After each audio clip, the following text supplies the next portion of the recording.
What's up, guys? Welcome back to El Merengue Culé. It feels like La Liga is taking forever to start up again, and I am so anxious for it to begin. However, it's actually going to be starting in about 2 weeks, so it's getting here. It's finally getting here. And with that being said, today we're going to be talking about Real Madrid's best potential lineups that they're going to be using this 2020 to 2021 season. Let's go ahead and get started.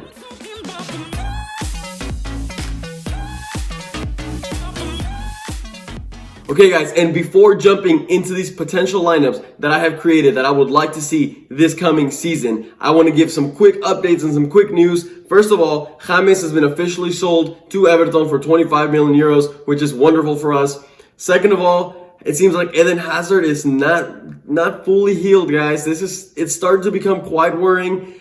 He's currently in Belgium with the national team. He has not played with them, and their coach, Roberto Martinez, has gone and said that Eden Hazard is doing some training on his own, that hopefully he'll be ready to play by next game, but if not, then, there's no rush. And so just overall, you just don't get very good sensations from what he's saying, kind of like reading between the lines. So it's a little bit worrying. We'll see what happens. Personally, I wish he would just go back to train with Real Madrid and continue his rehab there. I don't see why he's going to Belgium to practice over there if he can't even play, but that's none of my business. And then lastly, Real Madrid has gone ahead and announced 2 preseason friendlies before the start of La Liga.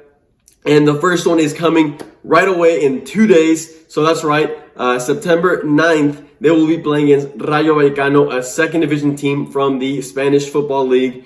And then 6 days later, on September 15th, they will be playing none other than Getafe, who is actually the team that they were going to play in match day number 1 of La Liga. It's funny that that's a game that got moved over and pushed over to around March or April. And funny enough, we're going to be playing them regardless, just a preseason friendly. And then just as a reminder, September 20th, so exactly 2 weeks from today, Real Madrid will be having their debut for La Liga against Real Sociedad. So without further ado, let's go ahead and talk about these lineups. And so, guys, these lineups, the 4 in the back and the goalie are pretty solid to me. Courtois, without a doubt, he will be our starting goalkeeper. And then on the right, I'm not going to spend too much time on these guys. On the right back slot, we're going to have Dani Carvajal. We have Odriozola that has come back, but obviously Carvajal is still the number 1 man for the job, and he will continue to do so. In the center back positions, we have the 2 strongest center backs that we've had in a while, which are Varane and Ramos, that duo, that partnership that has been playing for so long and are so solid most of the time. They will for sure continue their dominance in this Real Madrid squad. However, this season, I would definitely like to see Militao get a lot more minutes than he did last year, because he needs to start getting ready for the transition from whenever Ramos ends up leaving the club. So, once again, Varane and Ramos. And then on the left back spot, I think for me, it's a pretty easy choice, and I'm going to go with Ferland Mendy. His end of the season and overall his whole season last year was pretty phenomenal for being his first year. Like I said before in my player ratings for last year's season, I said Ferland Mendy was the best signing that we had out of all of them. And I think he definitely took Marcelo's starting spot. Marcelo's getting older. He's showing a lot of decline. I bash on him a lot. I say that he struggles to get back on defense. He is not fast enough. He has not been making very good decisions off the ball lately. And additionally, his offensive firepower that he was basically known for is not as great as it used to be. So anyways, I think Marcelo is still going to be a great teacher for Ferland Mendy and potentially Reguilón whenever he comes in. Perhaps, maybe not. But, however, I spent more time that I wanted with the back 4. That is the back 4 that I want. And moving on to the midfield. So we're actually going to stay with that. I'm going to give you 2 lineups, okay? 2 different lineups that are my top lineups. This first formation is going to be a 4-1-2-1-2. So we're going to have 4 midfielders in it. And the first 3 are the midfielders that brought us so much happiness in winning all those Champions League trophies. And you guys already know by now, it's going to be Casemiro at that center defensive mid. And right in front of him, we're going to have Luka Modric and Toni Kroos. And then in front of them, we're going to have the great Martin Odegaard. Guys, you know how much I love Martin Odegaard. He's probably the player that I am most excited to watch this season. I'm literally ecstatic for these preseason friendlies. They're actually not going to be televised, but I just cannot wait to see what he does at Real Madrid. His season at Real Sociedad was absolutely tremendous. And like I said before, already 1,000 times, I'm super excited for him. Anyways, so you may be asking why I don't have Fede Valverde, and I think in this formation, it's suited a lot more for Luka Modric because he is a player that doesn't have that stamina to keep running back and forth. And due to having 4 midfielders, it allows him to have that security. And, he has extra midfielders that will help him out, and he doesn't have to cover as much of the work. In the other formation that we're going to be talking about shortly, that's going to be the 4-3-3, in which we will be seeing Fede Valverde feature. Okay, but let's not get sidetracked with the other formation. Back to this one, 4-1-2-1-2. I already named the 4 midfielders. Up top, who are we going to have? Eden Hazard alongside with Karim Benzema. Now, Zinedine Zidane actually played Eden Hazard at that striker role before, already at Real Madrid before his injury, and he actually had some pretty good games. He tends to drift a little bit to the left, which is normal. I would not mind that. And he actually likes to drop in a little more. So we can be seeing him and another guy really link up, really have a good transition from midfield to offense, which would be a really good thing. And now that is, of course, assuming that Eden Hazard can stay healthy throughout the season, that he can start the season healthy. There's a lot of question marks around Eden Hazard right now. Hopefully he comes back not fat. We'll see. A lot of question marks. But then there's Karim Benzema. I hope he can have the great goal-scoring form he had last year.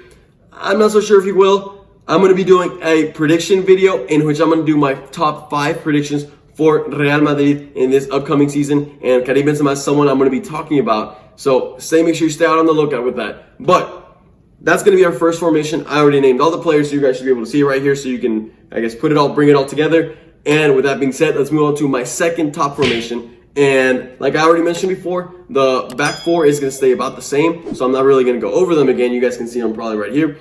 And so let's move on to that midfield. So this is a 4-3-3. And in the midfield, we're going to be seeing, once again, Casemiro and Toni Kroos. Those 2 guys are going to be racking up a lot of minutes this season. They are our most solid midfielders. And then on that right mid spot, we're going to be seeing Fede Valverde. Fede Valverde, definitely a midfielder that has the legs, the stamina, the youth to just run and run and run and run. And this formation is exactly suited for players like that. So this is why I didn't want to put Modric on this formation due to his, age. I believe he's 34, if not 35 by now. He definitely can't keep up with that kind of pace of the game. So in this type of formation, he would be a great super sub, but Fede Valverde will definitely be the man to command that midfield. And so with the 4-3-3 formation, we now move on to our 3 attackers. And on the left wing spot, I'm going to be putting Vinicius Jr. I really, really want to see Vinicius continue progressing. I think it's definitely going to be one of the biggest question marks with the season is Eden Hazard and Vinicius Jr. compatible? So far, I feel like they have not shown true compatibility. Zinedine Zidane has tried putting Vinicius Jr. on that right wing spot, and Vinicius has not seemed too comfortable. He did used to play on that right wing spot at a few games back when he was in Brazil at Flamengo.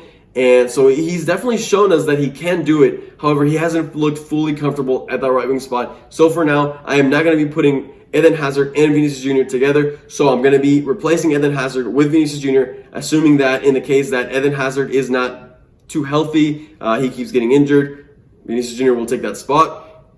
On the right wing spot, I will be putting in Marco Asensio. And you guys may be wondering, why not Rodrigo? I think Marco Asensio is a little more solid of a player right now. I think Rodrigo has a lot more potential for the future, but also Rodrigo has a lot more to learn. Marco Asensio came back from his ACL injury and actually had a tremendous end of the season, scoring 3 goals and getting a couple assists here and there. So if he can keep that form, then we are in for someone that can actually help us out. So that's who I want to see on that right wing spot. And up top, guys, as always, the man, the myth, the legend, Karim Benzema. So I think these 2 formations can be pretty solid for us.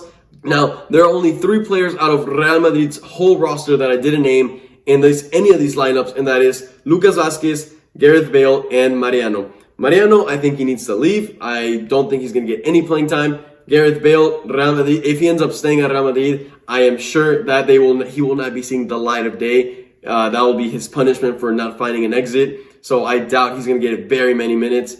We'll see. And then Lucas Vazquez, I think is also a player that needs to leave the club now. He's been with us for a long time.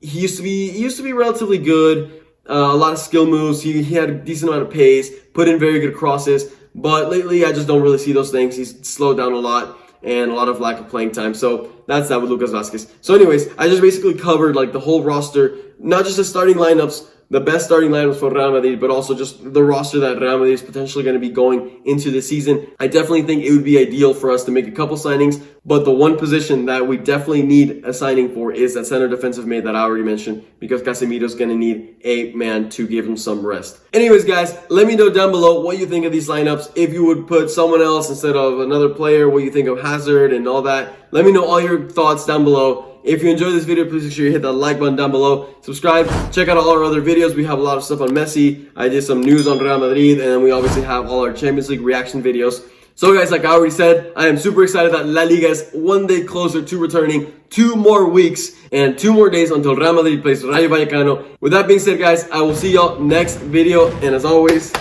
Real Madrid.